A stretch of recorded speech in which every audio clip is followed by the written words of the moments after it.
जय श्री ओम नमः सिद्धेभ्यः।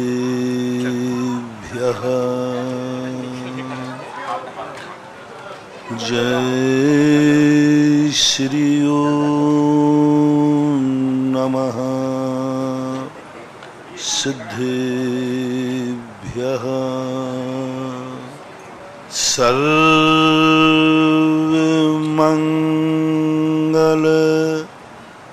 मांगल्यम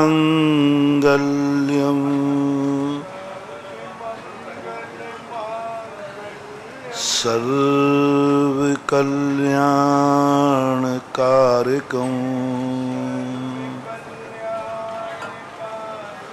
प्रधानं सर्वधर्माणां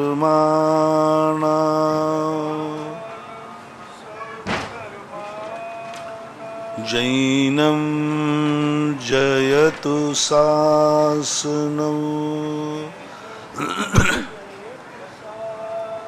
जैनं जयतु शासनम्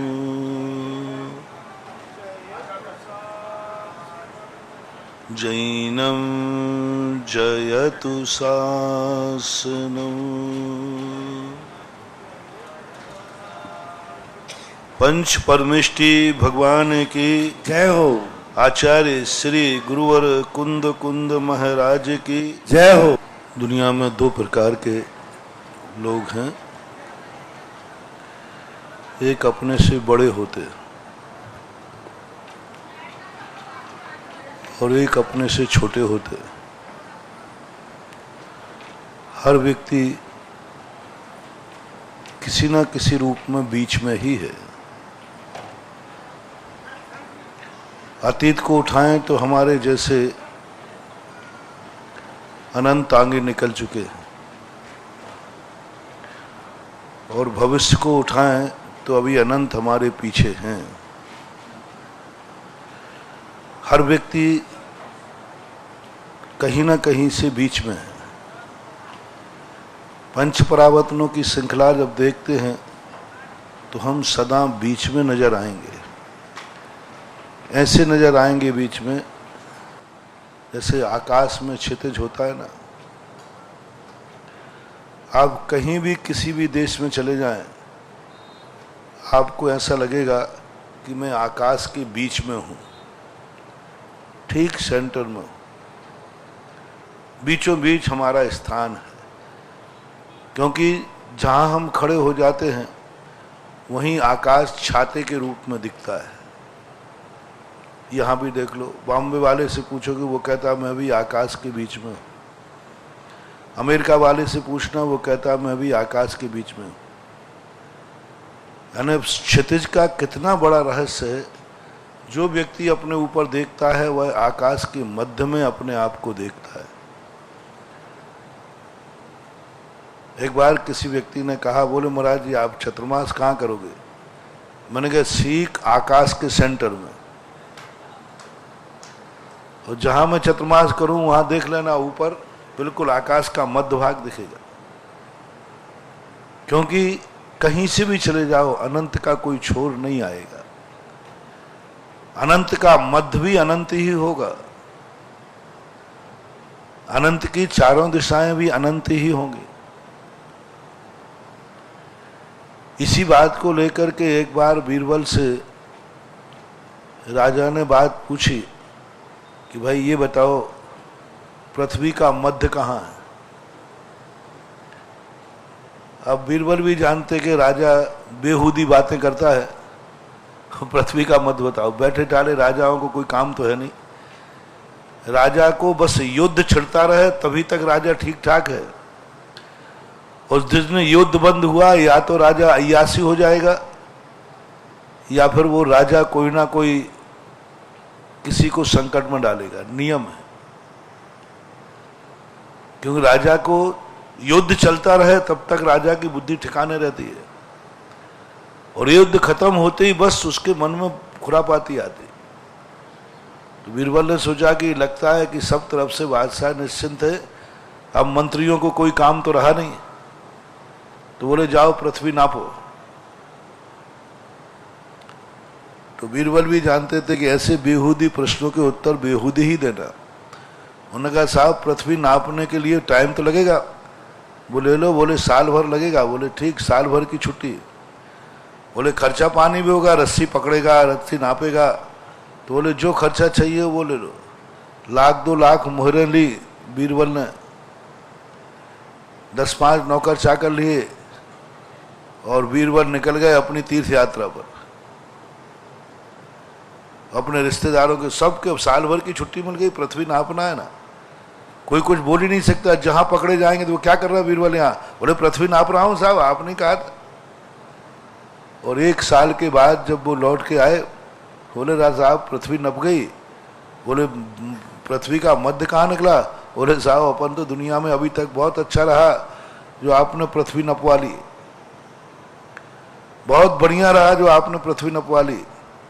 इतना बड़ा रहस्य सामने आया कि आपके महल के बीच में जो आंगन है यही पृथ्वी का मध्य है।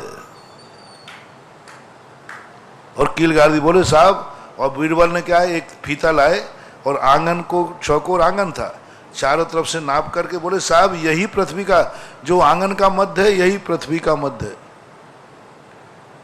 अब लोग जो चिढ़ते थे बीरबल से,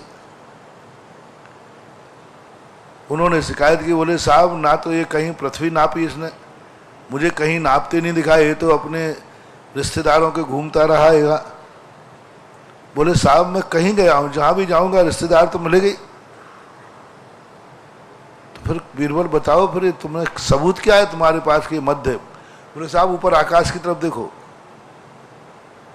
बिल्कुल ठीक आकाश का जो मध्य है तुम्हारे आंगन में, अपन आंगन में खड़े हो जाते, राजा साहब आप खड़े हो जाओ। राजा साहब खड़े हो, देखा तो बिल्कुल आकाश बीचों बीच था। बोले बीरबल बात तो तुम्हारी सही है, जब आकाश का सेंटर यही है तो पृथ्वी का भी यही है। अब राजाओं में अकल कितनी होती है? उनकी अकल घुटनों में होती है, क्योंकि पहले राजा अकल से कम बनते थे। बापों का, बाप दादों का मुकुट मिलता था बसियत में, पिताजी राजा तो बेटा राजा, और उसमें है क्या, अकल मकल तो होती नहीं थी उतनी। अंत में सब लोगों ने शिकायत की, राजा साहब इसके पास देखो ये नहीं मानेगा, ऐसा नहीं। तो बीरबल ने कहा साहब मैंने तो नाप दिया, अब जिन जिन को ये जो मुंह चला रहे हैं, जितने लोगों को संदेह हो, इनको आदेश दीजिए कि ये पृथ्वी फिर से नाप के आए और मेरी पृथ्वी गलत निकल जाए तो मुझे दंड दे देना। बीरबल ने, राजा ने कहा ठीक है, अब इनसे कहता हूं कि जाओ तुम नाप के आओ, उसको गलत सिद्ध करो, सबकी हवा कैसे गई, हम तो मर जाएंगे। बोले नहीं राजा साहब आई एम सॉरी प्लीज, यही है जो बीरबल साहब ने बताया, नहीं तो बीरबल तो उल्टा और फंसा देगा भी यार। जिंदगी ऐसी ही है, आकाश क्षितिज के समान, कहीं भी जाओगे अनंत ही मिलेगा। एक मुहावरा आता है, एक दोहा आता है, तोते के 2 आगे तोता, तोते के 2 पीछे तोते, तोते के 2 आगे तोते, तोते के 2 पीछे तोते, बताओ कितने तोते? 3।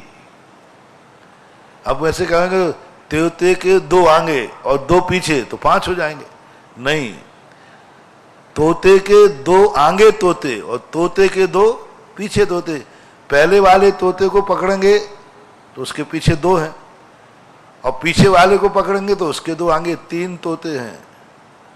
3 तोते के अंदर सारी जिंदगी, हर तोता एक बार मध्य में आएगा, और जो बीच का तोता है वह तो कहीं से गिनो, कहां आएगा, बीच में। 3 तोते लेंगे ना, तो इस तोते को पहला बनाओ तो ये 1 2, इस तोते को पहले बनाओ तो 1 2, बीच का तो बीच में ही रहेगा। अपनी जिंदगी ऐसी ही है, सदा मध्य में है। अतीत देखते हैं तो अनंत निकल चुका है, भविष्य देखते तो अनंत है, हम तो बीच में ही हैं, मझधार में ही हैं। और जब बीच में आप हैं, मध्य में आप हैं, तो आपको दोनों तरफ देखना है। कल मैंने कहा था, बड़े हमें कुछ भी नहीं देते हैं, बड़ों का नेचर होता है। वो तो ये कहते हैं बड़े कि तुम्हारे पास जो कुछ है मैं उसको बता सकता हूं। बड़े लोग मील के पत्थर के समान होते हैं, वो हमारी जिंदगी नहीं चलाएंगे, चाहे भगवान हो, चाहे गुरु हो, चाहे कोई भी, जितनी बड़ी बड़ी शक्तियां हैं, ये अपने में से कुछ भी हमें नहीं देते, कुछ भी नहीं देते।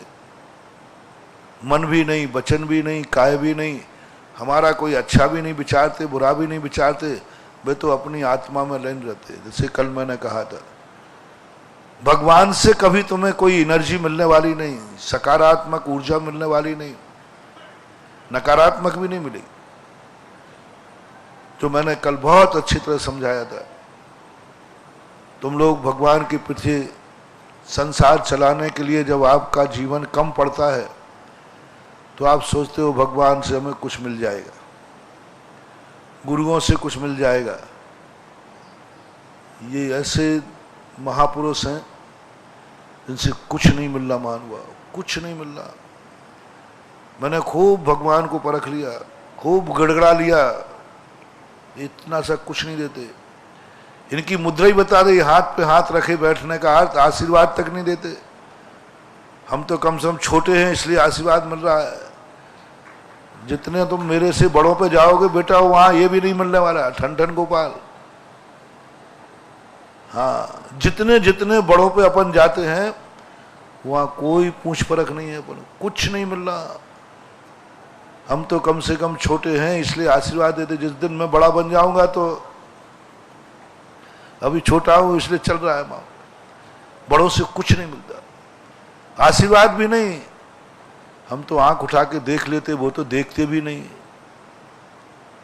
हम तो तुम्हारी बात बोल लेते हैं, वो तो बोलते भी नहीं, सुनते नहीं, बोलते नहीं, देखते नहीं, कभी हमारे संबंध में सोचते नहीं। हम तो कई बार सोच भी लेते हैं, दया भाव आता है, परिणाम आते हैं, सब सुखी हो। लेकिन जो भगवान बन चुके हैं वे किसी को सुखी बनाने की भी नहीं सोचते। भगवान बनने के बाद, पहले जब वो छोटे थे, संसार में थे, तब जगत कल्याण की बात सोचते थे, जगत के हित की बात सोचते थे। जब वे हमारे जैसे संसार में थे, बड़े दयावान थे, बड़े करुणावान थे, हमारे हित की बात सोचते थे, हम लोगों को सोचते थे सुखी रहें सब जीव जगत के, कोई कभी ना घबरावे, बैर पाप अभिमान छोड़ जग नित्य नए मंगल गावे। बड़ी करुणा थी जब वो अपनी दुनिया में थे, जब वो अपने जैसे छोटे थे। जिस दिन से ये भगवान बने उसी दिन से ये अपने कोई काम के नहीं,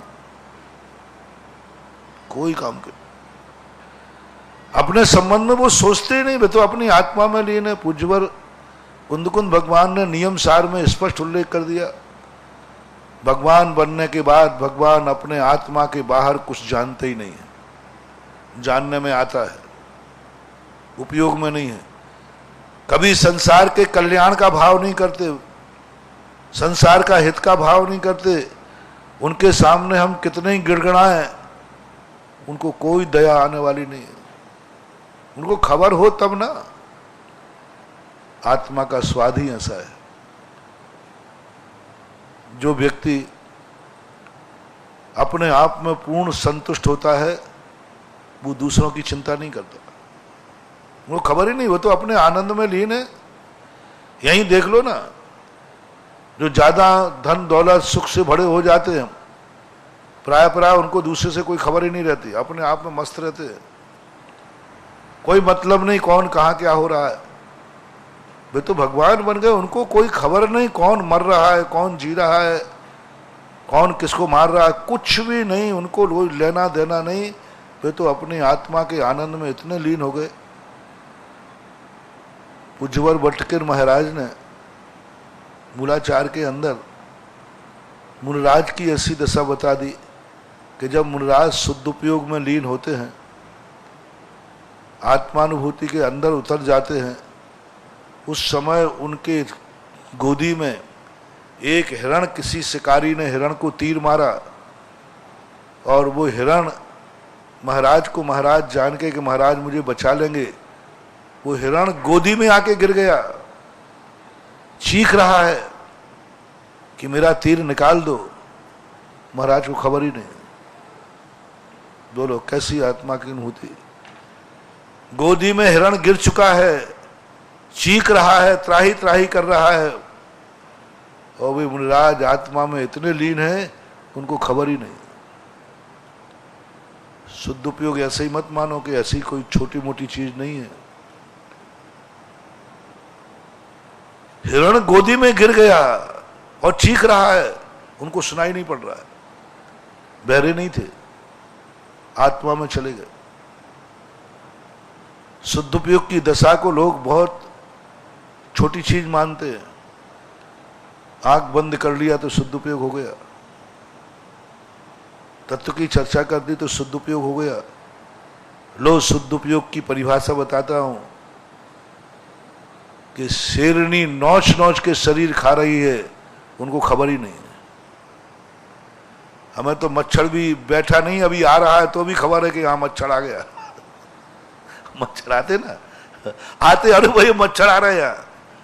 और शुद्ध उपयोगी को क्या दशा। शास्त्रों में जब उस परम दशा का वर्णन पढ़ते हैं तो अपने आप को ऐसे लगता है कि अभी हम बहुत पीछे हैं।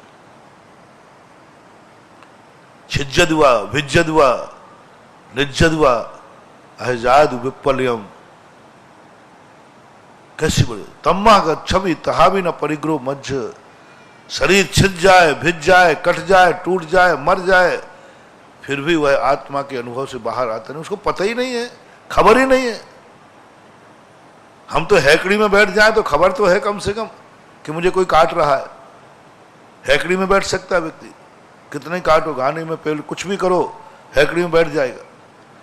लेकिन उन महामुनिराजों को तो खबर ही नहीं है कि मुझे इस शरीर में किसी ने आग लगा दी। पांडवों के लिए शरीर में आग लगा दी मुनि दशा में, उनको खबर ही नहीं। अपन को दया आ रही, हे भगवान इनको कितने कष्ट हो रहे होंगे, देखो आग लगा दी, उनको खबर ही नहीं, वो तो श्रेणी में चले गए। सप्तम गुण स्थान के बाद असाता वेदनी कर्म की उदीर्णा रुक जाती है। सिद्धांत ग्रंथों की बहुत बड़ी बात, असाता वेदनी कर्म की उदीर्णा रुक जाती है, उदय मात बना रहता है और उदय से कोई ज्यादा कष्ट नहीं होते। असाता वेदनी का उदय 14वें गुण स्थान तक है, लेकिन उदीर्णा उसकी 6ठे गुण स्थान तक है। सप्तम गुण स्थान में जैसे ही पहुंचेगा, साता की उदीर्णा, असाता की उदीर्णा बंद, उदय मात बना रहता। और वे मुनिराजों को अपन को दया आ रही कि देखो शेरनी लौच लौच के खा रही है, उनको खबर ही नहीं, उनको पता ही नहीं चलता, अनुभव में ही नहीं आता उनके। सप्तम गुण स्थान के ऊपर उनको अनुभव में नहीं आता कि शेरनी खा रही है। गज कुमार के सिर पर सिगड़ी रखी है, शरीर जल रहा है, उनको खबर ही नहीं, पता ही नहीं। घानी में पेल दिया गया, मुनिराज शुद्ध उपयोग में चले गए। शुद्ध उपयोग की सबसे बड़ी पहचान है कि तुम्हारे जीवन में बाहर से कुछ भी घट रहा हो, अच्छा बुरा, तुम्हें खबर नहीं होना चाहिए। आग भी लग जाए तो खबर नहीं, शरीर जल रहा है तुम्हें खबर नहीं, शरीर जल रहा है तुम्हें खबर नहीं। एक महाराज हुए थे अभी पंचम काल में, एक महाराज रात्रि में, एक जंगल में रात हो गई, मुरैना के पास की घटना है। श्रावकों ने कहा है जंगल में रात्रि हो रही है। एक चट्टान के ऊपर वो बैठे थे, वहां नीचे उन्होंने एक सिगड़ी रख दी कोयले की। महाराज की जानकारी पता नहीं, महाराज जैसे ही लेटे उनका पैर सिगड़ी पे पड़ गया। उन्होंने सिगड़ी पर से पैर हटाया नहीं, पैर जलता रहा, सिगड़ी पर से पैर हटाया नहीं, क्योंकि पैर उन्होंने बता दिया था कि मैं यहां पैर रखूंगा, बस जलता रहा पैर, पैर जलता रहा, पैर का पंजा जल गया, अंगूठे घुटने तक जलने की स्थिति आ गई। जलता रहा, आग पकड़ ली उसने। लोगों को जब उसकी गंध आई, लोगों ने जाके देखा, महाराज का पैर जल रहा था। अब ऐसी स्थिति में वेदना तो हुई होगी, लेकिन चले गए वो, ऐसी दशा में चले गए, ऐसी दशा में चले गए कि शरीर से उसका संबंध ही टूट गया। वैष्णव दर्शन में से स्थित प्रज्ञ बोलते हैं, जैन दर्शन में उसे शुद्ध उपयोग बोलते हैं। जब एक परम दशा में व्यक्ति पहुंचता है, कोई खबर नहीं, दुनिया में कुछ भी कोलाहल हो उनके कानों में सुनाई नहीं पड़ता, कुछ नहीं सुनाई। आंख खुली है, दिखते ही नहीं उनको, कुछ दिखते ही नहीं। शरीर को हिलाओ डुलाओ, गिराओ फाड़ो, घानी में पेलो, तुम्हें जो करना हो करो, आग में डाल दो, समुद्र में डाल दो, जो करना हो करो, आपकी मर्जी। उनको खबर ही नहीं। आग की बोटी बोटी कर दो शरीर की, आग में डाल दो, कुछ फर्क नहीं पड़ता उनको, उनको खबर ही नहीं। ऐसा पूज्यवर भट्टकेर महाराज ने मुनि की उस चरमोत्कृष्ट दशा का वर्णन किया। मैंने सोचा, महानुभाव, जब मुनिराज इतने बेखबर हो सकते हैं कि उनको अपने शरीर के जलने की चिंता नहीं, मुनिराज जब इतने बेखबर हो सकते हैं कि उनको आग की कोई चिंता नहीं, मुनिराज जब बेखबर हो सकते हैं कि शेर सियालनी खा रही है, उनको खबर नहीं, मुनिराज जब बेखबर हो सकते हैं कि उनकी गोदी में पड़ा हुआ एक हिरण चीख रहा है, त्राही माँ त्राही माँ त्राही माँ, बचाओ बचाओ बचाओ, तो भी उनको खबर नहीं है। अरे अपने शरीर के संबंध में निर्दयी हो जाए तो हो जाए, यहां तो करुणा का सवाल है। यहां तो वो शरण में आया है कि भगवान मुझे बचाओ, गुरुदेव मेरा तीर निकाल दो, लेकिन महाराज को खबर ही नहीं। चला करके नहीं बैठे हैं, खबर होते हुए नहीं बैठे हैं कि नहीं ऐसा है, उनको आना अनुभव में तो आ रहा है, फिर भी वो बैठे आकर के मैं नहीं बचाऊंगा किसी को। नहीं, ऐसा कोई बात नहीं, ऐसा कोई बात, उनको खबर ही नहीं है। एक बार पूज्य आचार्य ज्ञान सागर महाराज से किसी ने पूछा कि शुद्ध उपयोग की परिभाषा क्या बनाई जाए, आत्मानुभूति की। तो आचार्य श्री ने बताया, ज्ञान सागर ने कहा, वो इतना ही कहेंगे कि मैं बाहर नहीं था, बस अंदर कहां थे, वो अतीन्द्रिय ज्ञान है। अतीन्द्रिय शुद्ध उपयोग इंद्रिय जन नहीं है, अतीन्द्रिय है। और अतीन्द्रिय जो अनुभूति होती है वो स्मृति का विषय नहीं बनता, वो मात्र एक अनुभूति का विषय बन जाता है। ऐसी शुद्ध उपयोग की दशा जब प्रकट होती है मुनिराज को,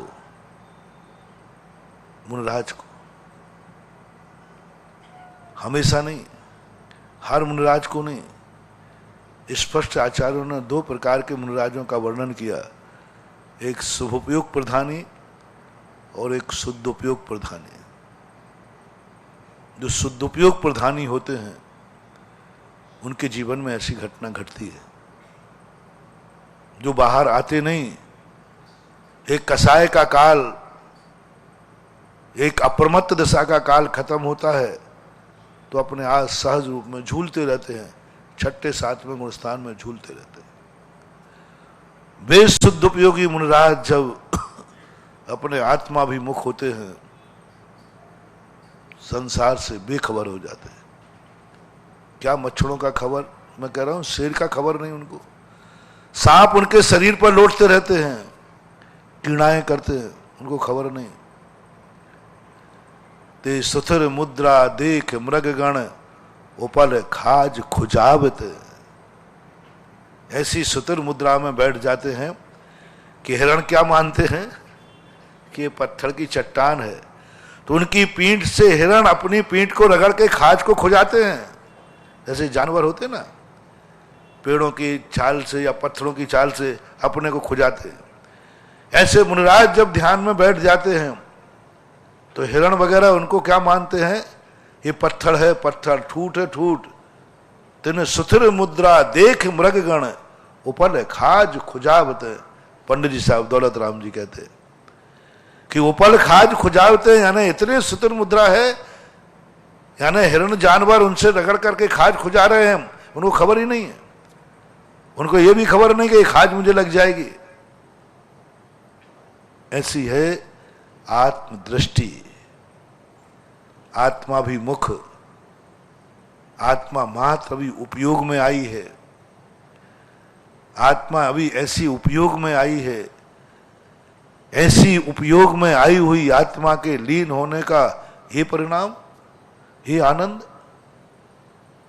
एक समय को भी आनंद आ जाता है ना। तो कुंद भगवान ने कहा कि हे भव्य प्राणी, तू बस एक बार मेरा कहना मान ले। अमृतचंद सूर्य ने भी कहा एक बार मान ले, और पंडित बनारसी दास ने तो ये कहा 6 महीने के लिए मेरी बात मान ले, बाद में मन पानना। ये यथ निच्छ यज्ञवो समो सब्वत सुंदरो लोये, वंद कहाय इत्ते तेन विसंवादनी होई।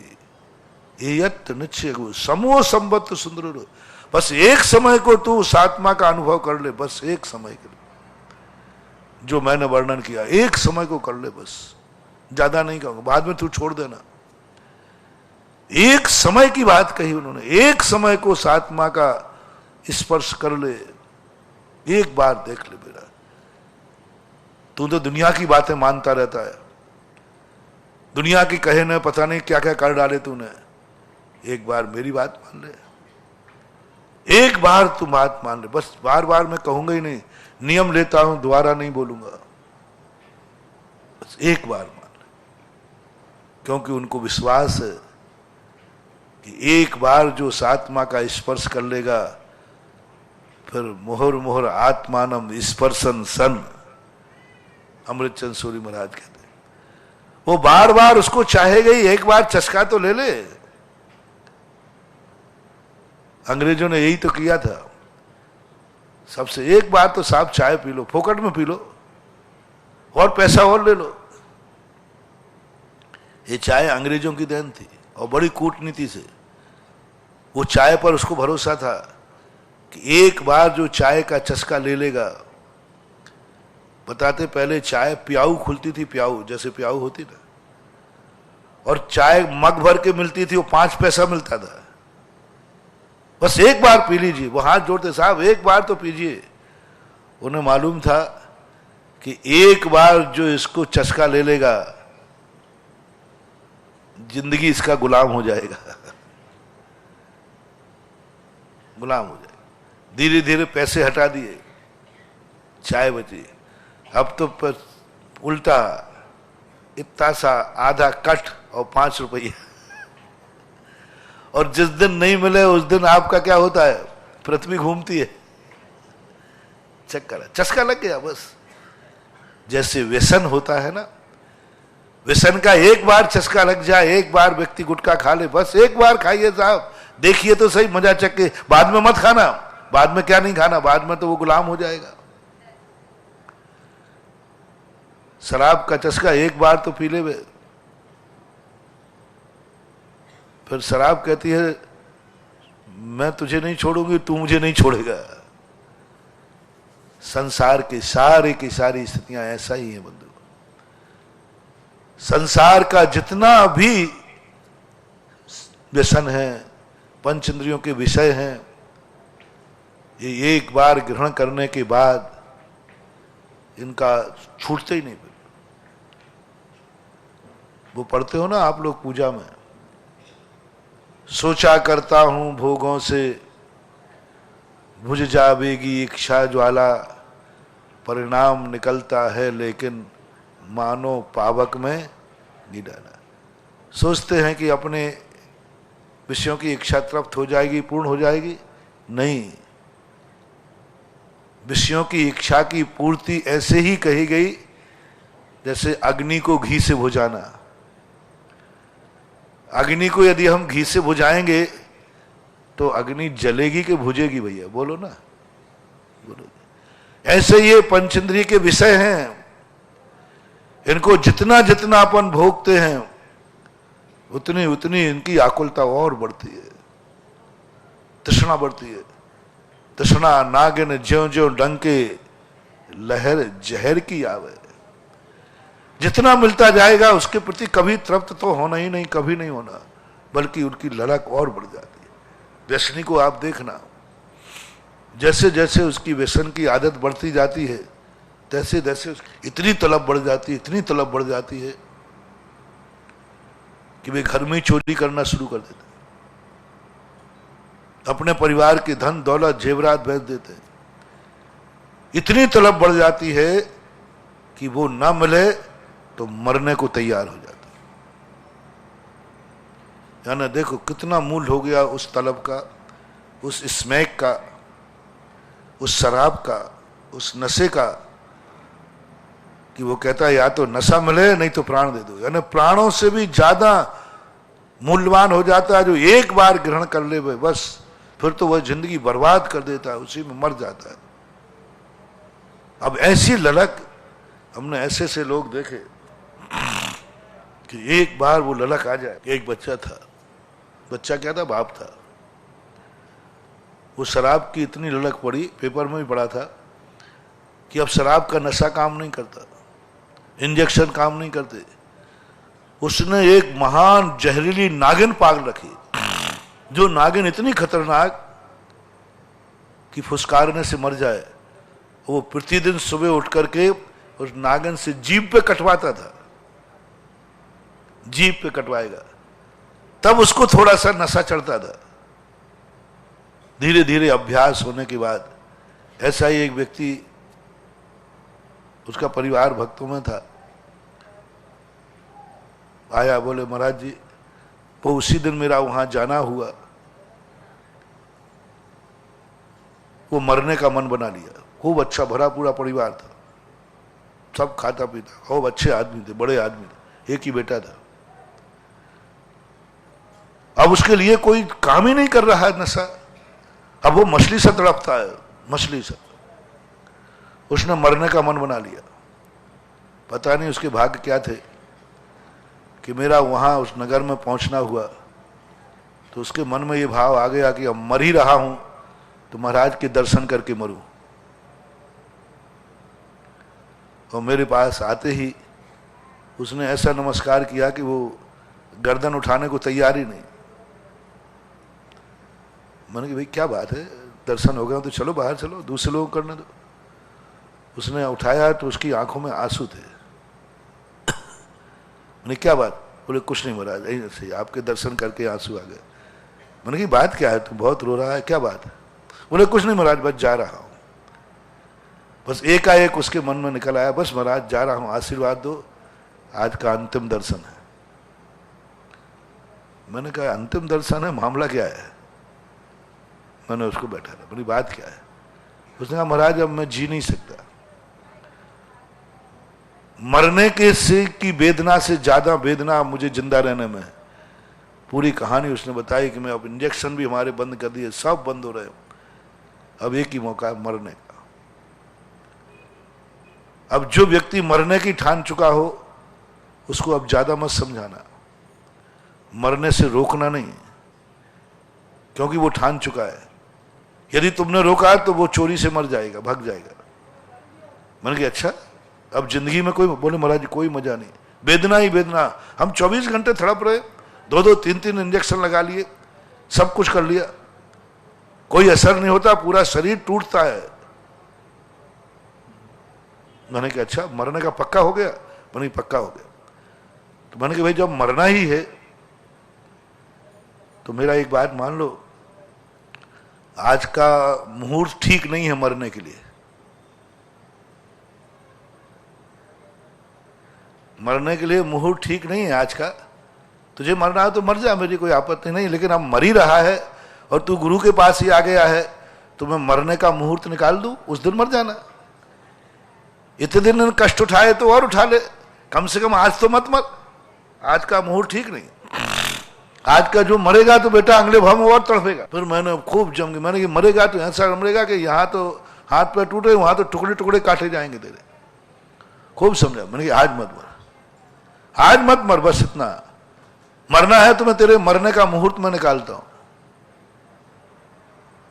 विष्णु महाराज, ठीक महाराज जी, आपकी जैसी आज्ञा, लेकिन मुझे बचाना मत महाराज।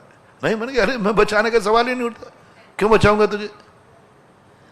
जिसने मरने की ठान ली उससे बचाने वाला कौन है? बोले महाराज मरना जरूर है, बस आप जो भी कहो वो तारीख दे दो, उस दिन मरूंगा, लेकिन मैं मरूंगा, मैं अब जिंदा लेने लायक नहीं हूं, मैं नहीं रहूंगा जिंदा, मेरी जिंदगी नहीं है इस समय, और आप कुछ भी उपाय करो, कोई दुनिया में इलाज ही नहीं है। मैंने कहा बेटा मैं नहीं बचाऊंगा, मैं मरने का मुहूर्त कह रहा हूं, मैं कह रहा हूं मरने का मुहूर्त निकालता हूं मैं। दुनिया तो जिंदा रहने के मुहूर्त निकालते हैं, लेकिन आप लोगों को भी किसी को मरना हो तो मेरे से मुहूर्त निकलवा लेना है। मरो तो मुहूर्त से मरो, ऐसे क्या मरना ही है तो जब चाहे मर जाओ, जहां चाहे मर जाओ। अरे मरेंगे तो अच्छे शुभ मुहूर्त में मरेंगे। देखना, दुनिया तो कहती है शुभ मुहूर्त में जन्म हो, और मैं कहता हूं शुभ मुहूर्त में मरण हो। दुनिया जन्म का नक्षत्र देख लेती है, मैं मरण का नक्षत्र देखता हूं। दुनिया जन्म की कुंडली बनाती है, हम मौत की कुंडली बनाते। इसका नाम है जैन दर्शन। जैन दर्शन जन्म की कुंडली नहीं बनाता, मौत की कुंडली बनाता है। जैन दर्शन जन्म का महोत्सव नहीं मनाता, मृत्यु महोत्सव मनाता है। जैन दर्शन की सबसे बड़ी विशेषता है मौत की घड़ी शुभ होना चाहिए। जन्म ना तुम कैसे भी तरीके से जन्मो, किसी भी तरीके से जन्मो, कहीं भी जन्मो, कैसे भी जन्मो, कोई लेना देना नहीं जैन दर्शन को। तुम जहां जन्मते हो वहां जन्मो। गंदगी में जन्मते हो पेट में, जन्मो। गंदे कुल में जन्मे हो, जन्मो। चांडाल कुल में जन्मे हो, जन्मो। तुम्हें जैसे जन्मना है, जैन दर्शन कहता मुझे कोई लेना देना नहीं। पशु के तरीके, पशु योनि में जन्मना है, जन्मो, कोई बात नहीं, कोई हिसाब नहीं पूछा कहां जन्म लोगे तुम, जहां तेरी मर्जी पड़े तो ले, जब चाहे जन्म। बस मौत हर जगह पे नहीं होगी। जन्म का स्थान जैन दर्शन ने मंदिर नहीं चुना, जन्म का स्थान कोई तीर्थ क्षेत्र नहीं चुना, जन्म का स्थान नहीं कहा कि कहां मरना चाहिए, जन्म नहीं सुना कि किनकी संगति में तुम्हें जन्म लेना है। तुम्हारा जन्म ऐसा भाव भाव कि मेरा जन्म साधुओं की संगति में हो, साधुओं के सामने हो, मंदिर में हो, तीर्थ क्षेत्र में हो, ऐसा कोई उल्लेख नहीं मिला। उन्होंने कहा इसके लिए तो तू जहां जन्मना तेरी मर्जी पर तो पढ़, बस मरने का मुहूर्त बताता हूं कहां मरना। गुरु मूले यति निश्चिते चैत्य सिद्धांत वार्धि सदघोषे। मेरा मरण हो तो गुरु के सामने हो, यतियों के सामने हो। मेरा मरण हो तो मंदिर में हो, चैत्यालय में हो। मेरा मरण हो तो गुरु जब प्रवचन दे रहे हो वहां हो। प्रवचन सुनते सुनते मरण हो जाए मेरा, मंदिर तीर्थ क्षेत्र हो। इस समय महानुभाव तुम्हारे लिए मरने का सबसे अच्छा स्थान है बिजोलिया तीर्थ क्षेत्र। इसी समय, वो दिवाली तक है अभी,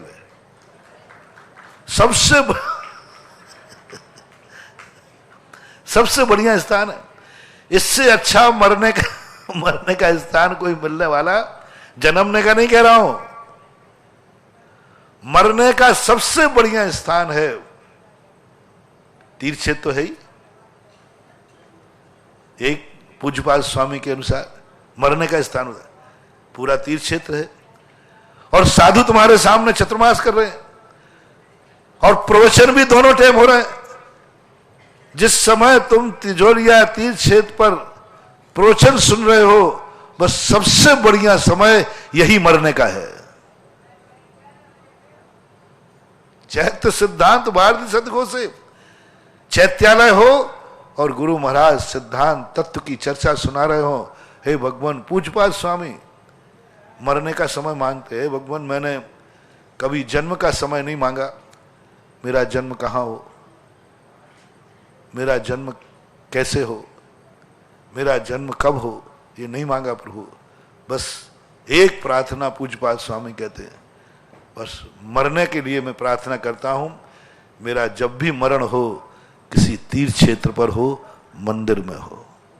प्रार्थना कर रहे पूज्यवर पूज्यपाद स्वामी, मेरा मरण हो तो मंदिर के अंदर हो, जब भगवान सामने बैठे हो। और क्या मांगा? साधुओं का समूह हो। और क्या मांगा?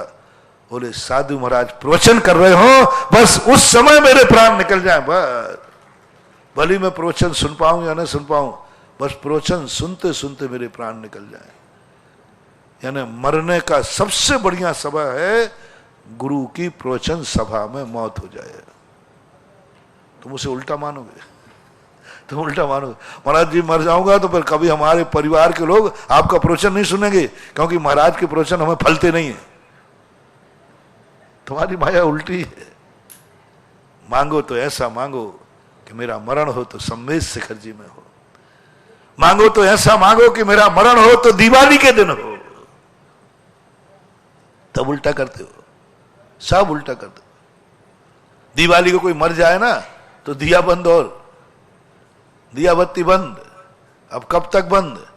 जब तक दिवाली के दिन कोई छोरा नहीं हो जाए घर में। अब बोलो मर गए, बताओ। अब मरना तो फिर भी दिवाली को संभव है, लेकिन बच्चे का जन्म होना तो बहुत टेढ़ी खीर है। अब पीढ़ी दर पीढ़ी निकल जाती। कई लोग कहते महाराज मुझे पता ही नहीं कब से दिवाली बंद है हमारे यहाँ। तुम्हारी चालू कब होगी ये तो बताओ। बोले जब दिवाली, यहां दिवाली बन रही हो और उसी समय घर में कोई छोरा हो जाए तो फिर दिवाली चालू हो जाए। ओ भगवान, बहुत कठिन है। अरे दुर्भागा कहीं का, दिवाली के दिन तो मरने को लोग तरसते हैं। बड़े बड़े साधु तपस्वी कहते हैं काल मंगल। वो काल कितना पवित्र है। जिस काल में भगवान को निर्माण हुआ हो, उस काल में अपना शरीर छूट जाए तो मानव अभाग्य मानो। काल मंगल, क्षेत्र मंगल, ये काल मंगल है। किसी महान आत्मा के द्वारा जो मंगलिक दिन हो, उस दिन मरण होना काल मंगल माना जाता है। ऐसे दिन का इंतजार करो, विचार करो, भावना भाव मेरा मरण कभी हो तो दीपावली के दिन हो, किसी तीर्थंकर के निर्माण कल्याणक हो, और क्षेत्र पर हो सम्मेद शिखर, जहां अनंत तीर्थंकरों ने शरीर छोड़ा। मेरी आत्मा भी उसी सम्मेद शिखर पर। हर सम्यक दृष्टि को यह भावना भाना चाहिए, यदि मेरा मरण हो तो सम्मेद शिखर में हो। ये भावना भाना चाहिए। मरण हो तो मंदिर में हो, पूजा करते हुए हो। अभिषेक का लोटा ढालते ढालते ही मैं लुढ़क जाऊं, क्या बात। तुम तो मरने के पहले ही अभिषेक छोड़ देते हो, अब क्या लुढ़कोगे तुम? अभिषेक कब तक करना है? मरने तक। ये भावना बन, क्योंकि कब तक अभिषेक करो? मैंने संकल्प किया है भगवान, मैं जब भी मरूं तेरा अभिषेक करते हुए मरूं। एक बूंद डाल दूं और उधर पर ही लुढ़क जाओ। अब तुमने तो मरने के पहले ही अभिषेक बंद कर दिया। अब एक पुण्य तो तुमने खो दिया। और मैं कह रहा हूं कि मरने के अंतिम श्वास तक ये भावना भाव कि मैं अभिषेक करते हुए मरूं। और काश यदि मैं ये तुम्हें वरदान दे दूं तो तुम अभिशाप मानोगे कि वरदान है? ऊपर से बोलो और अंदर से बोलो कि हमारे सारे भक्तों का जो जो अभिषेक का नियम लिए हैं, कह दूं अभिषेक वाले घट नहीं जाए कहीं। मेरी भावना है कि जो जो अभिषेक का नियम लिए हैं और मेरे से अभिषेक का नियम लिया है और जो मेरे सामने अभिषेक करे है भगवान, इसका मरण अभिषेक करते ही करते हो गए।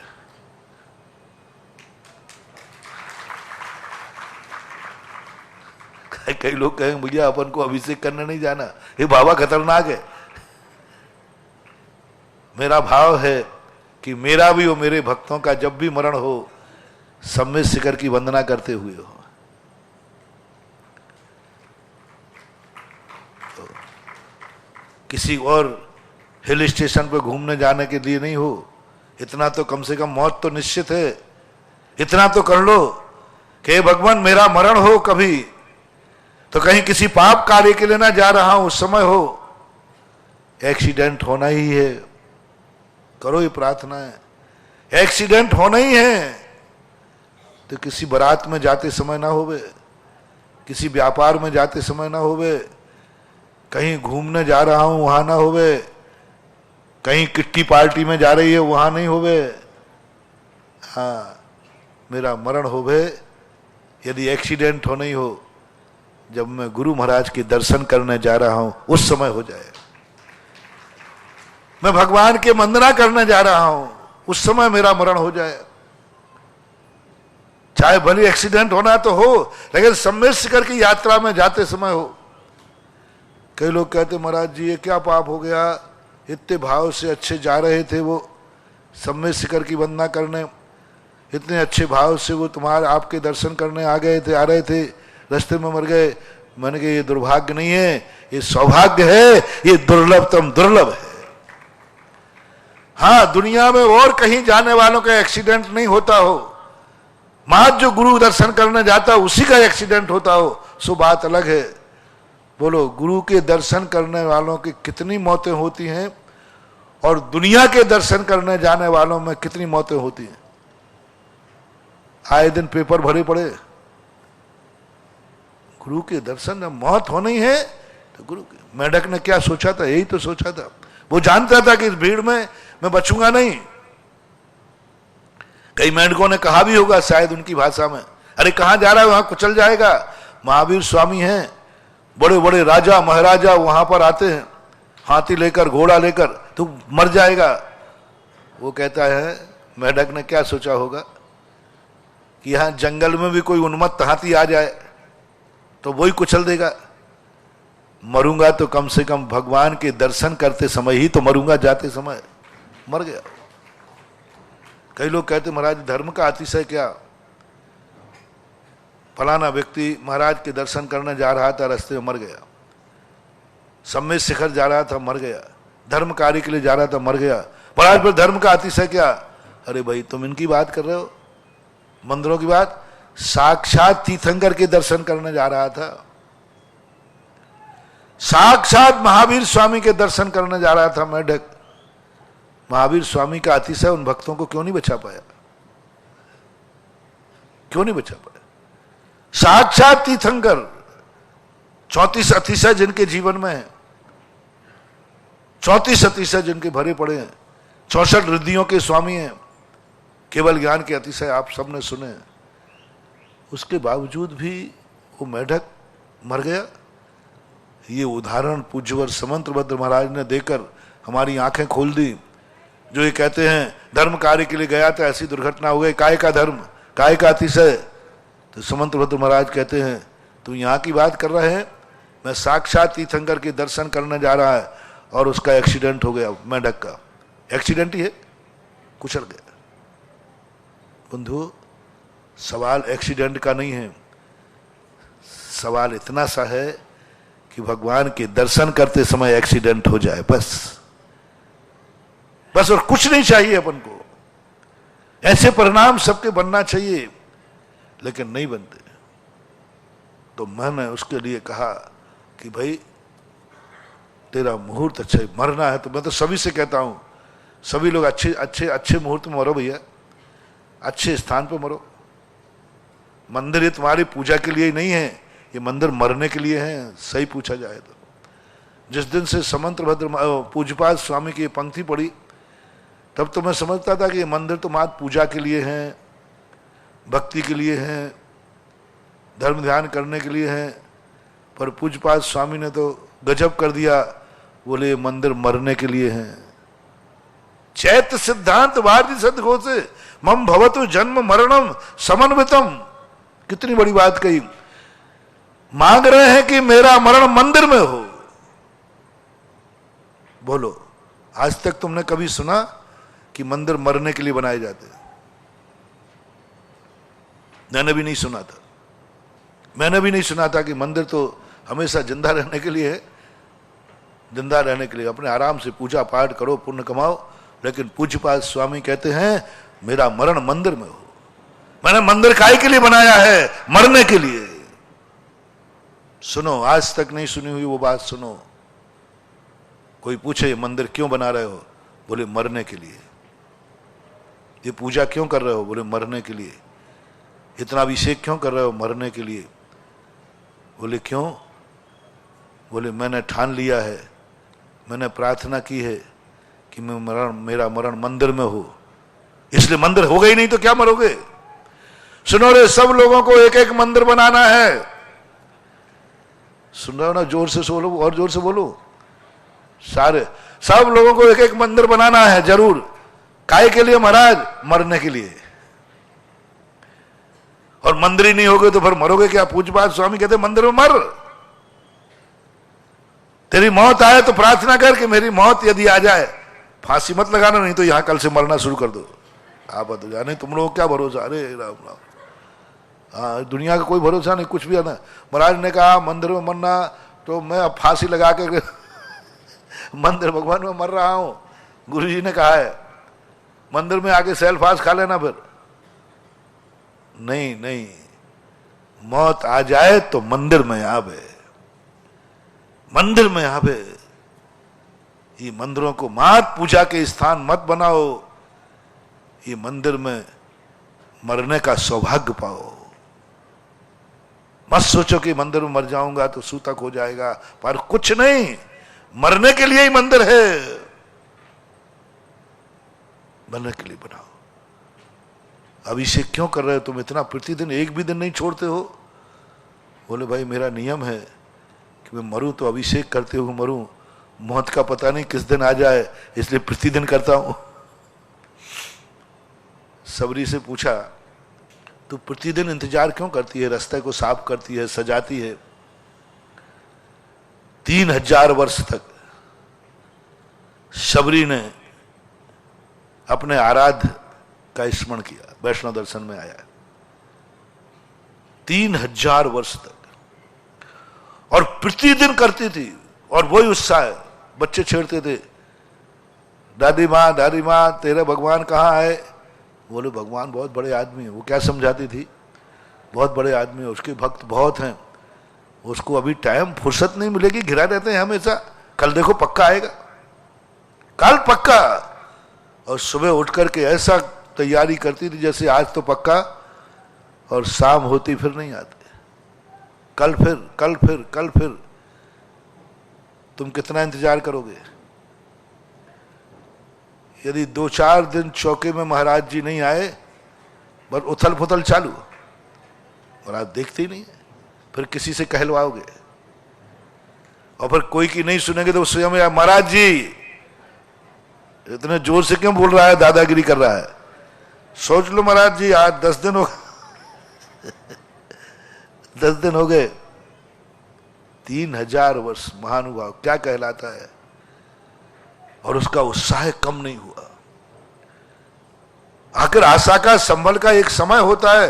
3000 वर्ष तक इंतजार, और प्रतिदिन जोश, नहीं आज नहीं, कल पक्का, कल पक्का, कल पक्का, करते करते आ गया।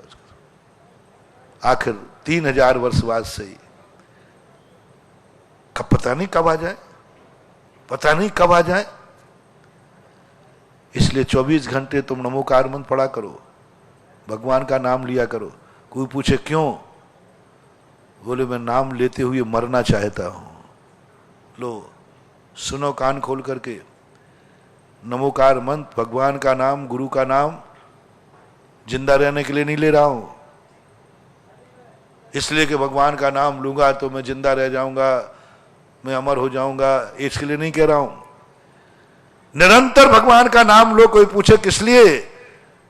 बोले मैंने नियम लिया है कि मैं मरूं तो नमोकार मंत्र पढ़ते हुए मरूं, इसलिए मौत कभी भी आ सकती है, और मेरा नियम है कि नमोकार मंत्र पढ़ते हुए मरूंगा, और मौत का कोई भरोसा नहीं, इसलिए मैंने निरंतर नमोकार मंत्र पढ़ता हूं। जब भी मौत आएगी मेरे मुंह से नमोकार मंत्र निकल रहा होगा। यानी निरंतर नमोकार मंत्र पढ़ो, तो वो भी मरने के लिए पढ़ो, मौत के लिए पढ़ो, जिंदा रहने के लिए नहीं। क्योंकि मौत तो कभी भी आ सकती है, पता ही नहीं। जब भी आएगी तब नमोकार मंत्र पढ़ता हुआ मिलूंगा, जब भी आएगी तब। अब ऐसा व्यक्ति मौत से क्या डरेगा? जिसने ये नियम ले लिया कि मैं मरूंगा तो नमोकार मंत्र पढ़ते मरूंगा, तो कोई पूछेगा कि तुझे मालूम मौत कब आएगी? तुझसे मौत आके कहेगी अब मैं आ रहा हूं नमोकार मंत्र पढ़ ले? बोले नहीं, वो तो मुझे भी मालूम है मौत ये मौका नहीं देगी, लेकिन मैंने भी मौत को भी जीत लिया है। मौत ये मौका नहीं देगी, मैंने नियम लिया है, मैं 24 घंटे श्वास, हर श्वास पर नमोकार मंत्र पढ़ूंगा, तो फिर तो मौत क्या बिगाड़ लेगी मेरा? मेरी हर श्वास में नमोकार मंत्र, मैं श्वास लूंगा तो नमोकार मंत्र से श्वास जाएगी तो नमो रहंताणम, फिर लौट के नहीं आई तो नमो रहंताणम के साथ ही तो मरूंगा। पर छोड़ी तो, और फिर ले नहीं पाया तो छोड़ते समय भी नमो सिद्धाणम। मान लो अपन ने श्वास छोड़ी और पुनः लेने का मौका नहीं मिला, तो मैंने छोड़ी थी तो क्या पढ़ के छोड़ी थी? नमो सिद्धाणम। ली तो नमो आईरियाणम, छोड़ी तो नमो वज्जायाणम, ली तो नमो लोहे सभ्य सावणम। बस सब बैठा लो श्वास पे। श्वास पे जो नमोकार मंत्र बैठाने के अनेक कारणों में एक कारण ये भी है कि मौत कभी भी आ सकती है, और मैं नमोकार मंत्र पढ़ के मरना चाहता हूं, ऐसा पूज्यपाद स्वामी ने कहा है। बस कुछ नहीं चाहिए। मैं इसलिए मंदिर बना रहा हूं और प्रतिदिन मंदिर जाऊंगा। मौत कभी भी आ सकती है, ठीक है, मंदिर में नहीं मरूंगा तो मैं प्रतिदिन मंदिर का दर्शन करने के बाद ही मरूंगा। लो, अब 24 घंटे तो मंदिर में नहीं रह सकते हो, मौत तो महाराज कहीं भी आ सकती है, तो इतना कर लो, इतना कर लो। सुबह दर्शन करके जाओ। हमारा दिन में मर गया तो भगवान के दर्शन करके ही तो मरा है, और भगवान के दर्शन करके जो मरेगा उसकी सदगति निश्चित है। शाम को दर्शन करके सोया करो। क्यों? यदि रात में मर गए तो दर्शन करके सोया था, दर्शन करके सोया था, भगवान के दर्शन करके सोया था। सोने के पहले नमोकार मंत्र पढ़ लो। रात में मर गए तो नमोकार मंत्र पढ़ के सोया था। नमोकार मंत्र, वो जो तहकीकात होती ना, जब कोई सुसाइड कर लेता है, इसने अंतिम फोन किसको किया, ऐसा होता है ना, वो सुसाइड कर लेता है, उसके मोबाइल को देखते हैं अंतिम बात किससे हुई थी, और अंतिम बात पता चलते ही वो पता कर लेते हैं। ऐसा ही तुम रात में मरे हुए तो चेकिंग करेगी कि अंतिम सोने के पहले इसने क्या किया था, अंतिम कार्य क्या किया था, अंतिम कार्य बिल्कुल एकदम लास्ट अंतिम कार्य क्या किया था, बिल्कुल नींद आने के पहले ही बोले नमोकार मंत्र पढ़ते ही पढ़ते सोया था। कोई बात नहीं, नमोकार मंत्र पढ़ते सो जाना, आधी माला में सो जाना। कम से कम जब चेकिंग होगी तो क्या कहा जाएगा, अंतिम क्या कार्य किया था इसने, नमोकार मंत्र पढ़ के सोया था, नमोकार मंत्र पढ़ के सोया था, नमोकार मंत्र पढ़ते पढ़ते सोया था। बस आपका एड्रेस पक्का हो गया। नमोकार मंत्र अंतिम बयान, कलमबद्ध बयान, अंत में नमोकार मंत्र पढ़ के सोया था, अब उसकी सदगति निश्चित है, निश्चित है। क्योंकि शुरुआत, वेल बिगनिंग इज ऑफ्टन, किसी भी कार्य की शुरुआत यदि अच्छी तरह की जाए तो समझ लेना चाहिए 50% सफलता तो मिल गई। ऐसी स्थिति में, ऐसे सुबह उठ करके क्यों भगवान का नाम, भगवान के दर्शन करके मर, ये चीजें आपके ज्ञान में आना चाहिए, ये चीजें आपके ज्ञान में आना चाहिए। और ये चीजों को आप भूलते जा रहे हैं। आप अभिषेक जिंदा रहने के लिए कर रहे हैं, मैं मरने के लिए कह रहा हूं। आप नमोकार मंत्र जिंदा रहने के लिए कर रहा हूं, मैं मरने के लिए कह रहा हूं। आप मंदिर जिंदा रहने के लिए बना रहे हैं, और मेरा भाव हुआ पूज्यपाद स्वामी के बाद मेरा चिंतन हुआ। मैंने कहा ना, मेरे पास कुछ भी नहीं है, सारी रसोई आचार्यों की है, लेकिन कच्चा माल तो सब आचार्यों का है, लेकिन बनाने में पाक शास्त्री में बहुत माहिर हूं। ध्यान रखना, रसोइयों का अंतर होता है। आटा दाल सबके पास होते, लोग कहते भाई उसके हाथ की रसोई, तो माल वही, सब कुछ वही है। सारे मिठाई बनाने वाले एक माल वही लगाते हैं कि नहीं?